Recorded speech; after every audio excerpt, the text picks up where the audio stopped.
আসসালামু আলাইকুম। মহবাস একাডেমির পক্ষ থেকে সবাইকে স্বাগতম। আশা করি সবাই ভালো আছো। আজকে আমি নবম দশম শ্রেণীর শিক্ষার্থী বন্ধুদের সাথে উচ্চতর গণিতের সেট মানে প্রথম অধ্যায় থেকে মৌলিক বিষয়গুলো নিয়ে আলোচনা করব। কারণ আমি আজকে প্রথম সেট থেকে শুরু করছি, তাই ধারাবাহিকতা রাখাতে মৌলিক ধারণা থেকে পরবর্তী সকল গাণিতিক সমস্যাগুলো সমাধান করব ইনশাল্লাহ। তোমরা আমার সাথেই থাকবে আমি আশা করছি। তাহলে চলো আমরা আমাদের ক্লাসে বিষয়বস্তুগুলো দেখে নিই। তাহলে আমাদের কিছু বিষয়বস্তু আমি এখানে পাশে উঠিয়ে রেখেছি আমাদের সুবিধার্থে, যেটা আমরা সহজেই সবগুলো খুঁজে পাই এবং মনে থাকে। তাহলে মোটামুটি এই কয়টা জিনিস ভালোভাবে বুঝলে বা শিখলে তোমাদের সেট থেকে স্পষ্ট ধারণা পাবে। কারণ এখান থেকে তোমাদের বহু নির্বাচনী আসে এবং সৃজনশীল আসে, তাই খুব ভালোভাবে মন দিয়ে পড়তে হবে। জটিলতার কিছু নাই, শুধু নিজের ইচ্ছাটাকে ভালোভাবে জাগ্রত করো এবং বেশি বেশি প্র্যাকটিস করো। তাহলে চলো আমরা শিখে নিই। আমরা প্রথমে শিখব সেট। তাহলে সেট কি? সেট এটা কিন্তু আমরা জানি, আমরা ইতিপূর্বে এটা নিয়ে আমরা শিখেছি। তারপরেও যারা শিখেছো তারা তো শিখেইছো, আবার একটু রিভিশন করো, আর যারা শেখোনি তারা নতুন করে স্পষ্ট ধারণা নাও। সেট হচ্ছে বাস্তব বা চিন্তা জগতের সুসংজ্ঞায়িত বস্তুর সমাবেশকে সেট বলে। এখানে সুসংজ্ঞায়িত সুনির্দিষ্ট উল্লেখ করা হয়েছে। সেটা কিভাবে উল্লেখ করা হয়েছে? সেট তুমি যে কোনো কিছুই চিন্তা করতে পারো বাস্তবতার সাথে মিলিয়ে। তুমি যেমন কলমের সেট, খাতার সেট, বইয়ের set, dinner set, sofa set ইত্যাদি তুমি যে কোনো কিছুই চিন্তা করতে পারো। এছাড়াও তুমি সংখ্যার সেটও চিন্তা করতে পারো। ধরো সংখ্যার সেট তোমাদের একের থেকে কত আছে? ধরো একের থেকে 10 পর্যন্ত আছে। তুমি যে কোনো উপাদানগুলো লিখলে, সেই 10 পর্যন্ত লিখে তুমি সেকেন্ড ব্র্যাকেটে আটকে দিলে, ঠিক আছে? আচ্ছা, এখন এটা হচ্ছে তোমার কি, এটা হবে 1 থেকে 10 পর্যন্ত তুমি যাচ্ছ, এখানে সবগুলোই বিদ্যমান রয়েছে, এটা স্বাভাবিক সংখ্যার সেট হবে। আবার তুমি এখান থেকে যদি জোড় সংখ্যাগুলো বের করে নিয়ে আসো, সেটাকে জোড় সংখ্যার সেট হবে। তুমি যদি এখান থেকে বিজোড়গুলো নিয়ে আসো, বিজোড় সংখ্যার সেট হবে। এই ভাবে সেটগুলো চিন্তা করতে হয় বা সেটগুলো আমরা পেয়ে থাকি। তাহলে সেটাকে অবশ্যই সুসংজ্ঞায়িত হতে হবে এবং সুনির্দিষ্ট হতে হবে। তুমি এলোমেলো করলে, একটার সাথে আরেকটা মিলিয়ে দিলে, কোনো সিরিয়াল পেলে না, তাহলে কিন্তু কখনোই সেট হবে না, ঠিক আছে? এখন আমরা শিখব সেট গঠন পদ্ধতি, তাই না? তাহলে সেট কয় পদ্ধতিতে প্রকাশ করা যায়? সেট 2 পদ্ধতিতে প্রকাশ করা যায়। একটা হচ্ছে তালিকা পদ্ধতি আর একটা হচ্ছে গঠন পদ্ধতি। তালিকা পদ্ধতি, গঠন পদ্ধতি। এখন এই তালিকা পদ্ধতি আর গঠন পদ্ধতি কি, এটাই তোমাদের ভালোভাবে জানতে হবে। তালিকা পদ্ধতি হচ্ছে সেটের উপাদানগুলো সুনির্দিষ্টভাবে উল্লেখ থাকে, যেমন 1 2 3 4 ইত্যাদি। আর গঠন পদ্ধতিতে সেটের উপাদানগুলো সুনির্দিষ্টভাবে উল্লেখ না থাকে, কিছু শর্ত দেওয়া থাকে, তাই হচ্ছে তোমার গঠন পদ্ধতি। এখানে শর্ত তোমার দেওয়া আছে কি, x such that x এটা কি স্বাভাবিক সংখ্যা, সরি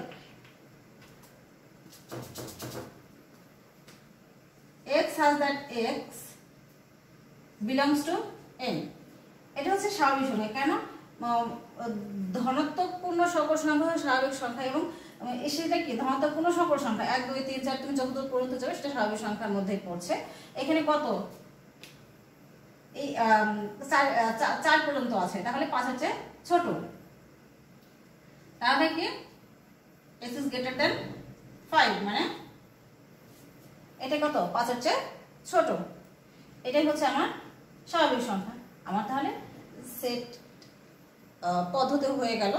এরপর আমরা শিখব সার্বিক সেট কি।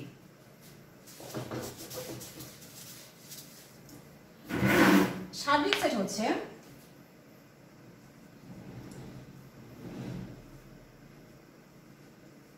সার্বিক সেট বা ইউনিভার্সাল সেট বা সার্বজনীন সেট, মানে হচ্ছে এর মাঝে সকল উপাদান বিদ্যমান থাকবে। এরকমটা যে এই উপাদানগুলো থেকে মানে সার্বিক সেটের মধ্যে যে উপাদানগুলো রয়েছে ওইখান থেকে অন্য সেট বসাতে হবে বা অন্য সেট থেকে উপাদানগুলো সার্বিক সেটের মধ্যে চলে আসবে। যেমনটা ধরো একে আমরা বড় হাতের ইউ দ্বারা প্রকাশ করি। এখন সার্বিক সেটের মধ্যে উপাদান রয়েছে 1 2 3 ডট ডট ধরো 10 পর্যন্ত আমরা লিখলাম। এখন এইখানকার উপাদান আমরা একটু আলাদা করতে পারি। সার্বিক সেটের উপাদানগুলো কি আলাদা হয়ে গেছে? জোড় সংখ্যা, যদি 2 4 6 8 10। আবার কি বিজোড় সংখ্যা আমরা নিতে পারি 1 3 5 ডট ডট 9, এরকমটা আমাদের হতে পারে। তাহলে এই উপাদানগুলো কি সার্বিক সেটের মধ্যে আছে, ঠিক আছে? তাহলে সকল উপাদানের সমষ্টি হচ্ছে সার্বিক সেট। তাহলে আমরা সার্বিক সেটও শিখলাম। এরপরে আমরা শিখব বিশেষ কয়েকটি সেট। আমি তোমাদেরকে এই যে সমস্যাগুলো আছে একদম ভেঙে ভেঙে ক্লিয়ার করে বুঝিয়ে দেব। আশা করছি তোমাদের যত সমস্যা আছে এখান থেকে সমাধান করতে পারবে। বিশেষ কয়েকটি সেট কি? N Z Q R. তাহলে আমরা কি লিখব? এন থেকে বোঝাচ্ছে, আমি একটু আগেই বলেছি এন দ্বারা স্বাভাবিক সংখ্যা বোঝায়। স্বাভাবিক সংখ্যা বলতে ধনাত্মক পূর্ণ সংখ্যা হচ্ছে স্বাভাবিক সংখ্যা। তাহলে কি কি রয়েছে এর মাঝে? 1 2 3 4 5 ডট ডট আমি দিলাম। ধনাত্মক পূর্ণ যত সংখ্যা আমি পাচ্ছি সব স্বাভাবিক সংখ্যার মধ্যে দিয়ে দিলাম। এখন জেড দ্বারা কি বোঝাচ্ছে? এই প্রতীকগুলো কিন্তু আমাদের এই সেটের অঙ্কগুলো করার সময় আমরা অনেক সময় পেয়ে থাকি। তাই প্রতীকগুলোকে আমাদের ভালোভাবে জানতে হবে বা বুঝতে হবে এবং এর ব্যবহারটাও জানতে হবে। প্রতীক হচ্ছে জেড, একে দ্বারা পূর্ণ সংখ্যা বোঝায়। অর্থাৎ পূর্ণ সংখ্যা কাকে বলে? শূন্য সহ সকল ধনাত্মক ও ঋণাত্মক সংখ্যা হচ্ছে পূর্ণ সংখ্যা। আমরা এইভাবে লিখতে পারি 0 plus minus 1 plus minus 2 plus minus 3। আবার আমরা যদি একটু ভেঙে লিখতে চাই তাহলে লিখতে পারি -3 -2 -1 0 1 2 3 ডট ডট এইভাবে লিখতে পারি। মানে হচ্ছে শূন্য থেকে ধনাত্মক সংখ্যাগুলো লিখলাম, আস্তে আস্তে ছোট দেখে যাচ্ছে, ঠিক আছে? বিষয়টা এমন। এরপরে কিউ দ্বারা কি বোঝাচ্ছে? কিউ দ্বারা বোঝাচ্ছে মূলদ সংখ্যা, অর্থাৎ হচ্ছে যাকে পি কিউ আকার বা লব ও হর আকারে প্রকাশ করা যায় তাই হচ্ছে মূলদ সংখ্যা। মানে কিউ হচ্ছে, এখন এই লব ও হর আকার, লব ও হর আকার অর্থাৎ পি কিউ, অর্থাৎ ভগ্নাংশ আকার। ভগ্নাংশ আকারে প্রকাশ করা গেলে বা পূর্ণবর্গ সংখ্যা হলে তাকে বলা হচ্ছে তোমার কি? মূলদ সংখ্যা। এখন এই ধরনের সংখ্যা তো অনেকে আছে। আমরা যদি 0.2 0.5 আমরা আবার লিখলাম ভগ্নাংশ আকারে, হাফ 0.5 এভাবে কিন্তু আমরা লিখতে পারি। একে এটা কখনো অসীম হবে না, ভগ্নাংশ থাকবে এবং এটা কখনোই অসীম যাবে না। সেটা হচ্ছে তোমার মূলদ সংখ্যা। অমূলদ সংখ্যা তুমি হিসাব করে পাবেই না, সেটা তো মানে অসংজ্ঞায়িত পর্যন্ত চলে যাবে। এরপরে আর দ্বারা কি? বাস্তব সংখ্যা বলা হয়, মানে রিয়েল নাম্বার। আর এর মধ্যে সকল ধরনের উপাদান রয়েছে, মানে কি উপাদান? ধনাত্মক, ঋণাত্মক, মূলদ, অমূলদ যা আছে সবগুলোর সমষ্টি হচ্ছে আর বাস্তব সংখ্যা। তাই সবগুলো নিয়ে বাস্তব সংখ্যা গঠিত হয়। তাহলে আমি বিশেষ কয়েকটি সেট শিখে পেলাম। এরপর আমরা শিখব উপসেট, প্রকৃত উপসেট।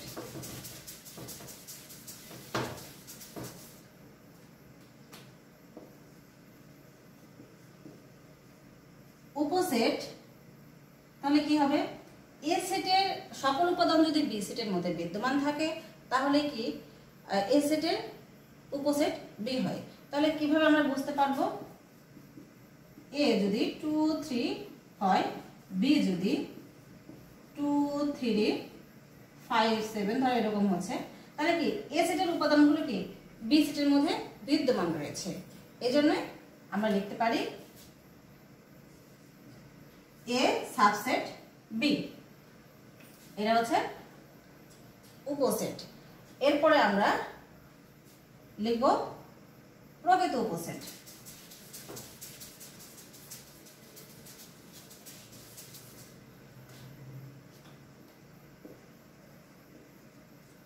প্রকৃত উপসেট হলে আমরা কি করব, এই তার সংজ্ঞাটা হচ্ছে যে এ সেটের উপাদান আর বি সেটের উপাদান, তো বি সেটের থেকে এ সেটের উপাদান অন্তত একটি কম থাকবে, সেটাই হচ্ছে তোমার প্রকৃত উপসেট। এই ক্ষেত্রে আমরা কি করব, আমি একটু লক্ষ্য করে দেখি, 1 2 এবং বি সেটের উপাদান 1 2 3। এখন যদি আমরা বলি এতে অন্তত এ সেটের উপাদান একটি কম রয়েছে, তাই আমরা একে লিখব, এটা হচ্ছে প্রকৃত উপসেট। সরি, প্রকৃত উপসেটকে কিন্তু নিচে টান দেব না, আমরা এভাবেই লিখব, এটা হচ্ছে প্রকৃত উপসেট। এরপর আমরা শিখব ফাঁকা সেট।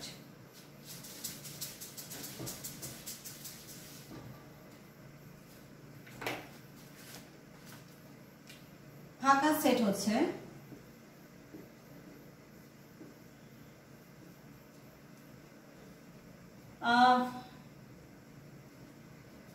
যে সেটের উপাদান কোনো উপাদান থাকবে না, তাহলে ফাঁকা সেট। আমরা কি দ্বিতীয় বন্ধনীর মধ্যেও লিখতে পারি, আবার বা আমরা একে ওরি বলতে পারি, ঠিক আছে। এটা দ্বারা ফাঁকা সেট বলতে হয়। কোনো উপাদান যদি আমরা না মিল পাই, এ এবং বি যা অন্য কিছুই নিলাম, তার সাথে যদি আমরা কোনো উপাদানের মিল না পাই, তাহলে অবশ্যই আমরা ফাঁকা সেট দিব এবং বা ওরি দেবো। কিন্তু কখনোই এই জিনিসটা তোমরা কখনোই ভুল করবে না যে তোমরা সেকেন্ড ব্র্যাকেট দিলে আবার মাঝখানে ওরিও দিলে, সবগুলো মিলে কি হবে, ভুল হয়ে যাবে, ঠিক আছে। তাহলে এটা কিন্তু একদম রং, হয় এটা দিবা নয় এটা দিবা, তাহলে কিন্তু কখনোই ভুল হবে না। এরপরে আমরা শিখব সেটের অন্তর। সেটের অন্তর কি, এ ভাগ বি বা এ বাদ বি বা এ বিয়োগ বি, আমরা যেটাই বলছি না কেন, তাহলে এরকমটা যদি হয়, মানে এর উপাদানগুলো এতে বিদ্যমান থাকবে না। তাহলে এর উপাদানগুলো আমাদের রয়েছে 1 2 3 4, বির উপাদান রয়েছে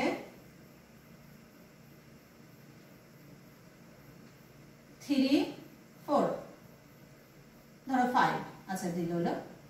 এরকমটা যদি হয় তাহলে কি করব, এখন কি এর এগুলো বাদ দিতে হবে, মিল উপাদানগুলো বাদ দিতে হবে। মিল উপাদানগুলো বাদ দিয়ে, মানে এইখানকার যে মিল উপাদান আর এর মধ্যে মিল উপাদান বি আর এ, এইখানে বাদ দিয়ে যেটা থাকবে তাই হচ্ছে আমার এ বাদ বি,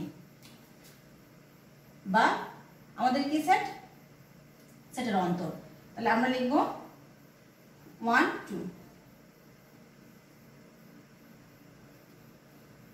ঠিক আছে। এখন আমরা শিখব হচ্ছে পূরক সেট।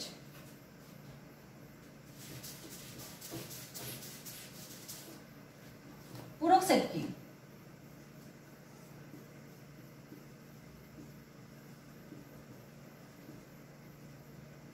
পূরক সেট কি, পূরক সেটকে আমরা প্রকাশ করি কোনো সংখ্যার উপরে প্রাইম চিহ্ন দিয়ে বা কমপ্লিমেন্টারি চিহ্ন দিয়ে। এখন এই কমপ্লিমেন্টারি চিহ্নটাকে আমরা বা এ পূরককে এখন কিভাবে প্রকাশ করব, আমরা প্রকাশ করব ইউ মাইনাস এ, মানে হচ্ছে এরকম চিহ্ন থাকলে যাই থাকুক না কেন তাকে তোমাকে সার্বিক সেটের মধ্যে থেকে বাদ দিতে হবে। তাহলে সার্বিক সেটের মান যা থাকবে সেখান থেকে এর মান বাদ দিতে হবে। এই ক্ষেত্রে তোমাদের যে কাজটি করতে হবে, ধরো সার্বিক সেটে তোমার সবগুলো রয়েছে 1 2 3 4, এর মধ্যে শুধু রয়েছে 2 4। এখন তোমার কি করতে হবে, শুধু যে উপাদানটা মিল এখানে এর সাথে মিলে যাবে তা বাদ দিবা। তাহলে কি 1 3 আমরা শুধু রাখবো, আর 2 4 বাদ দেবো, যেটা মিলে গেছে ওটা বাদ। এরপরে আমরা শিখবো হচ্ছে শক্তি সেট।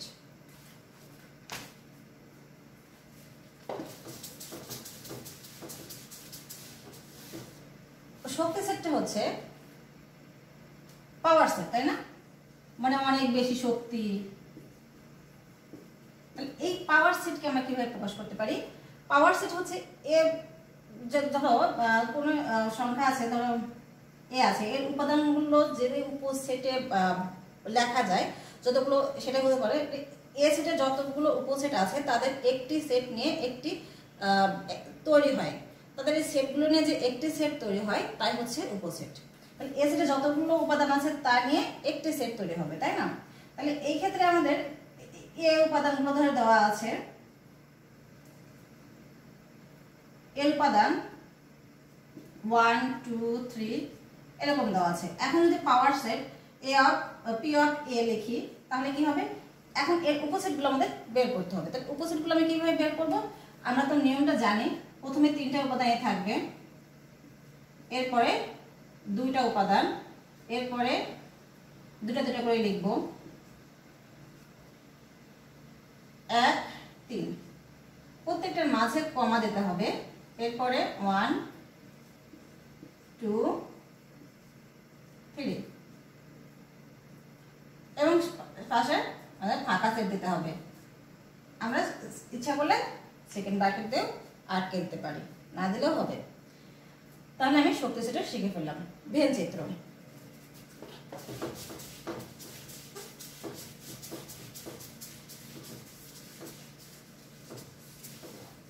জন ভেন নামে একজন ব্যক্তি, উনি এই সেটের ক্ষেত্রে কিছু শর্টকাট পদ্ধতি এবং সহজ পদ্ধতি বের করেন, যা চিত্রের মধ্য দিয়ে আমরা সেটা প্রকাশ করতে পারি। অঙ্কগুলো করতে আরো বেশি সহজ হয় এবং মজাদার হয়। উনি একটু বাচাল টাইপের ছিলেন, একটু বেশি নাকি মানে বেশি বেশি বলতেন সব কিছুতে, এতে করে অনেকেই অনেক বিরক্ত হতেন। কিন্তু একটা সময় এই তার মানে বেশি কথা বলা বা বেশি ইচ্ছা পোষণ করাটাই একসময় খুব ম্যাথমেটিক্সে খুব বড় অবদান রেখেছে, যার কারণে আমরা ভেন চিত্রের সাহায্যে আমরা সহজে প্রকাশ করতে পারছি। যেমন একটু লক্ষ্য করে দেখো, ভেন চিত্র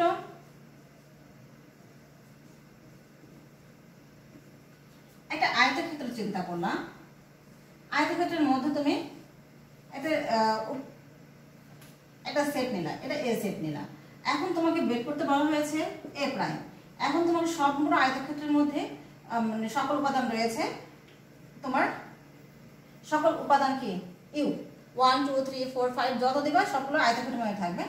এখন এখানে তোমার যে কোনো কিছু দিছে 1 2 তোমার দেওয়া আছে এই উপাদানের মধ্যে। এখন কি করতে হবে জানো? এইখানে বের করতে সম্পূর্ণ এ প্রাইম বাদ দিলে কি হবে? ইউ মাইনাস এ, এরকম তো আমাদের করতে হয়। তাহলে এইখান থেকে আমাদের সব আমরা যদি বাদ দিব তখনই আমাদের এ প্রাইমটা বের করা সম্ভব। এছাড়াও আরো কিছু আমি তোমাদের সাথে শেখাবো, তা হচ্ছে এই সংযোগ সেট সেট সেট বিচ্ছেদ আমরা এইখানে ভেন চিত্র থেকে বের করতে পারবো। একটু আমি ক্লিয়ার করে তোমাদের দিচ্ছি। লক্ষ্য করো যে আমি যদি একটু ভেন চিত্র ভালোভাবে আঁকাই, দেখো এ বি 1 2 3 4 5 6 7 8, ঠিক আছে?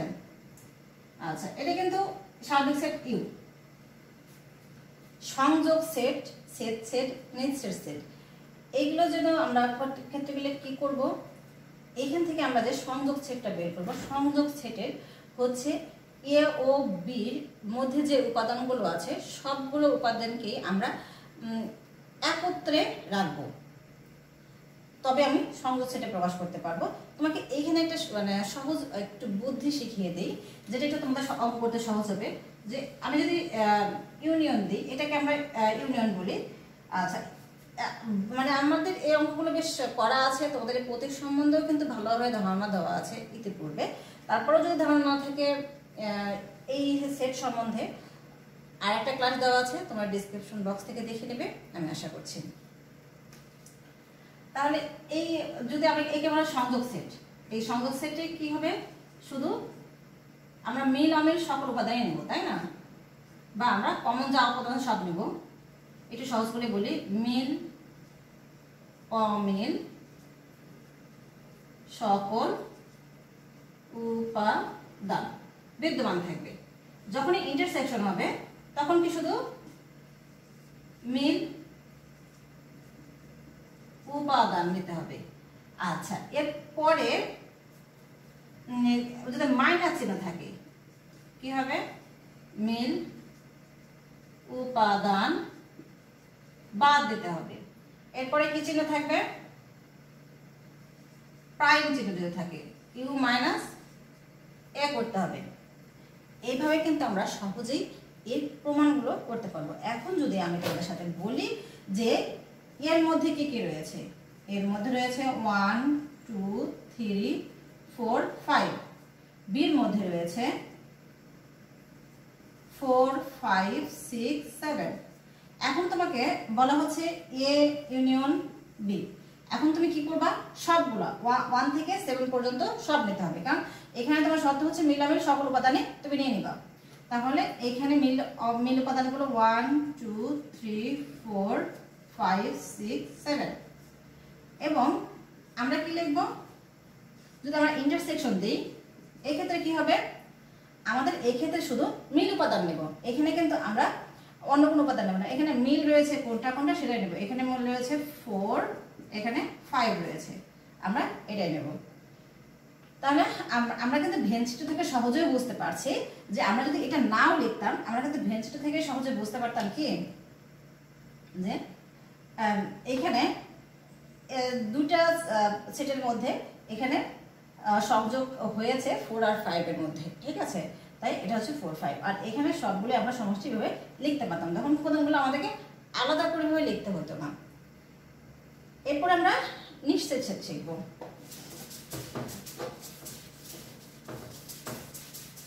নিশ্চিত সেটটা কি? নিশ্চিত সেট হচ্ছে যে এর মাঝে কোনো উপাদান মিল নাই, এ এবং বি এর মাঝে কোনো উপাদানে তুমি মিল পাচ্ছ না, দুটোই আলাদা আলাদা, তাই সেটা হচ্ছে নিশ্চিত সেট। কার্তেশীয় গুণচ্ছেদ, এটা যদিও শিখেছো তারপরে আমরা আবার শিখি। কার্তেশীয় গুণচ্ছেদের ক্ষেত্রে ধরো এর উপাদানগুলো 1 2, বির উপাদান হচ্ছে এ বি। এখন কার্তেশীয় এ গুণন যদি বি লিখি তাহলে কি হবে, আমরা সেকেন্ড ওয়ার্ডের পরে ফার্স্ট ব্র্যাকেট দেব 1 কমা, আচ্ছা আমরা একটু লিখে নেই তারপরে ওইভাবে লিখি 1 2 ক্রস গুণন এ বি। এক্ষেত্রে আমরা যদি গুণ করতে থাকি তাহলে কি হবে 1 কমা এ 1 কমা বি, আবার 2 কমা এ 2 কমা বি, প্রত্যেকের মাঝে কমা হবে, এরকম হবে। এখন এখানে দেখো যে ক্রমজোড় তৈরি হয়েছে, এটা জোড়া জোড়া উপাদানগুলো সৃষ্টি হয়েছে। এখন এই যে সবগুলো জোড়া জোড়া হয়েছে, এখন আমি এই উপাদানকে যদি x লিখি, এই উপাদানকে যদি আমি y লিখি, তাহলে আমাদের কি হয়, তাহলে আমরা লিখতে পারি x, y। আমরা যদি এখন গঠন পদ্ধতি দেখি এই কার্তেশীয় গুণজকে, তাহলে কি হবে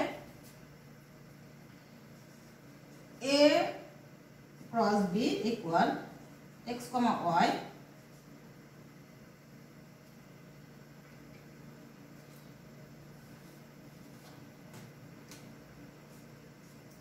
such that x belongs to, তাহলে x এর উপাদান কোথা থেকে পেয়েছি আমরা, দেখো এটার সাথে এর উপাদান যা b এর সাথে গুণ হয়েছে, তাহলে আমরা প্রথমে এর থেকে পেয়েছি এবং পরেরবার আমরা x belongs to b আমরা b থেকে পেয়েছি। তাহলে আমরা কার্তেশীয় গুণচ্ছেদটা শিখলাম, এরপরে ডি মর্গানের সূত্রটা শিখব।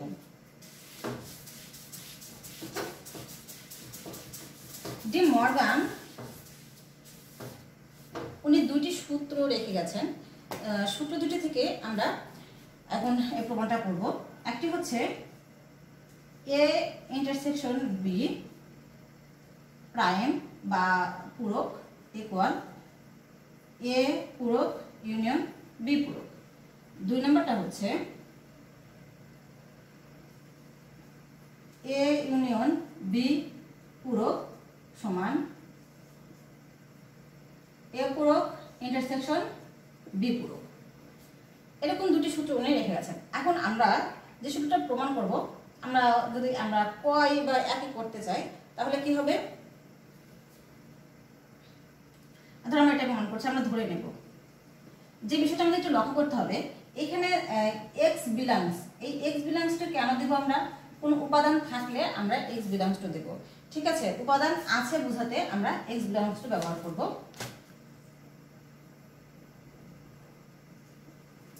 এটা আছে বোঝাতে। আর এরকমটা যদি হয়, আমরা এই যদি আমরা ইউনিয়ন দিই বা তাহলে এখানে উপাদান থাকলে এটাকে আমরা লিখব হচ্ছে অথবা,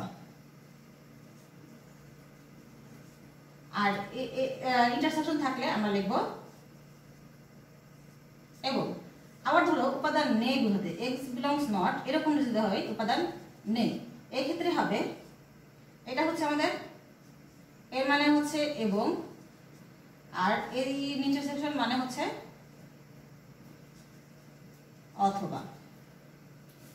এই জিনিসটা কিন্তু আমাদের একটু বুঝতে হবে। আমরা এখন বের করব যে এটার উপর এটা হয় কিনা, এটার উপর এটা হয় কিনা। আর এটা বের করার জন্য আমাদের যে সহজ পদ্ধতিটা আছে তাই আমরা শেয়ার করছি। x বিলংস টু কত ধরি a intersection b prime.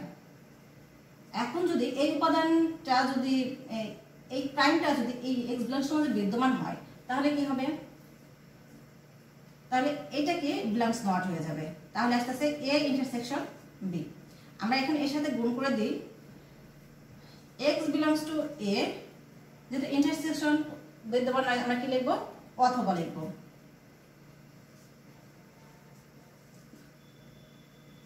x belongs not এত। এখন আমাদের কি কমন নেব, কমন নেব কি,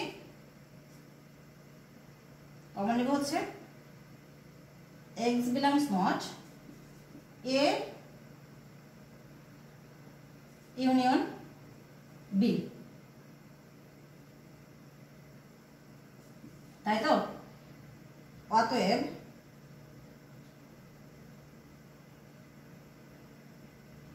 আবার এখন যদি আমরা মনে করি না এখন এই উপাদানটা এই বিলংস নটের মধ্যে বিদ্যমান নাই, তাহলে যদি আমি এই পুরোটা তাহলে কোথায় দিব, তো বিদ্যমান না থাকলে পুরোটা এ ইউনিয়ন, সরি আমার একটা মিসিং হয়েছে।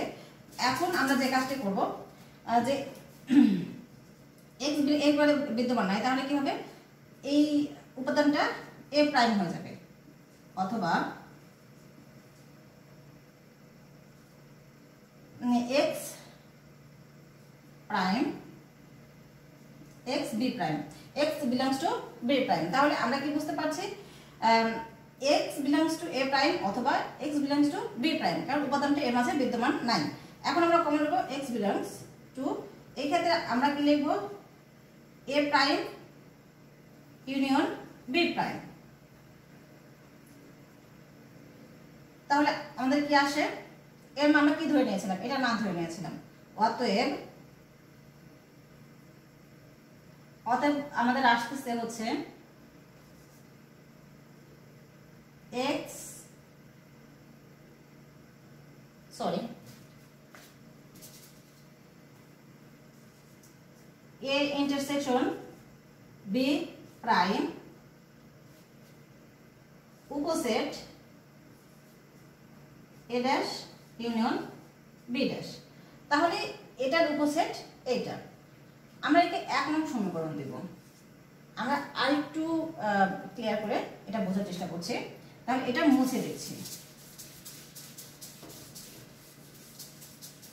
তাহলে আবার ধরি, তাই না।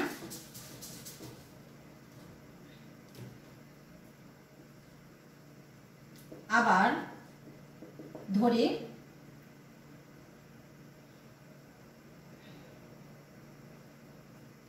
এ প্রাইম কত x belongs to A prime union B prime. এখন আমরা কি দেখছি এর মধ্যে যে বিদ্যমান যদি না হয় তাহলে কি করতে হবে x প্রাইম এ গুণ করে দিলাম x belongs to A prime. এখানে আমরা কি লিখতে পারি এখানে আমরা অথবা লিখতে পারি অথবা x belongs to B prime.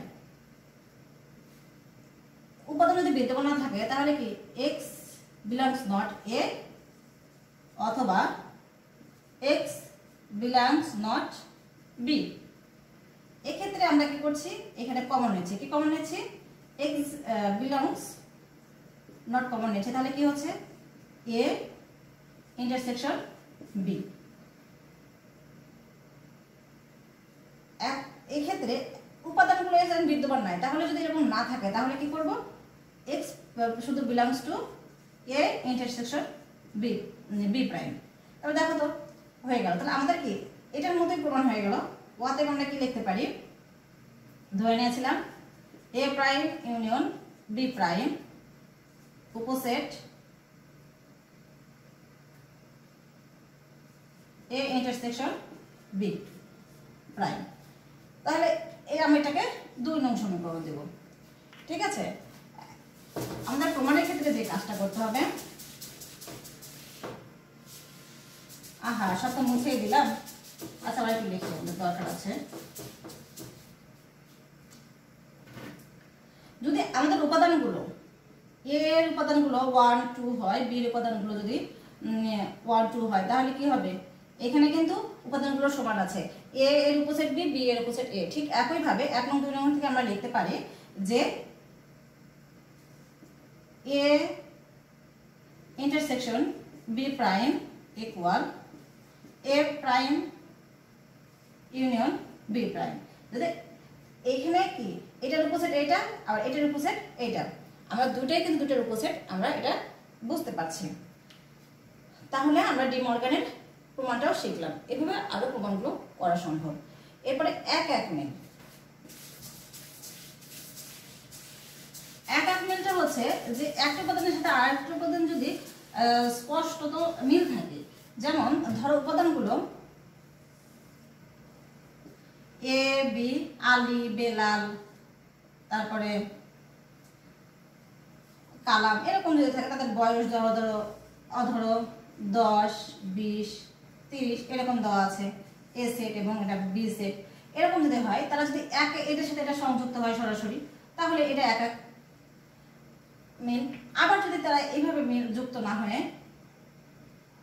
একটু এটা এটার সাথে যুক্ত হইলো এটা এসে এটার সাথে যুক্ত হইলো আবার এটা এটার সাথে যুক্ত হলো এরকম হলো তাও এটা এক একটা সাথে মিল হয়েছে। এখানে এর বয়স এটা যদি আমরা ব্যক্তি ধরে যদি বয়স ধরি তারপর বলতে পারি আলীর বয়স হচ্ছে 20 বেলালের বয়স তোমার 30 কালারের বয়স তোমার বেলালের বয়স 10 কালারের বয়স 30 এরকম আমরা যদি বলতে পারি এটাই হচ্ছে এক মিল যেটা একভাবে মিলে গেছে।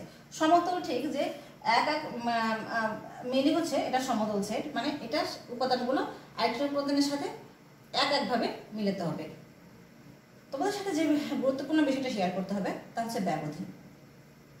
ব্যবধিটা হচ্ছে এটা প্রমাণ করতে গেলে যে এ ও বি দুটি বাস্তব সংখ্যা নিতে হবে এবং এই বাস্তব সংখ্যা দ্বারা প্রমাণ করতে হবে। একটু লক্ষ্য করো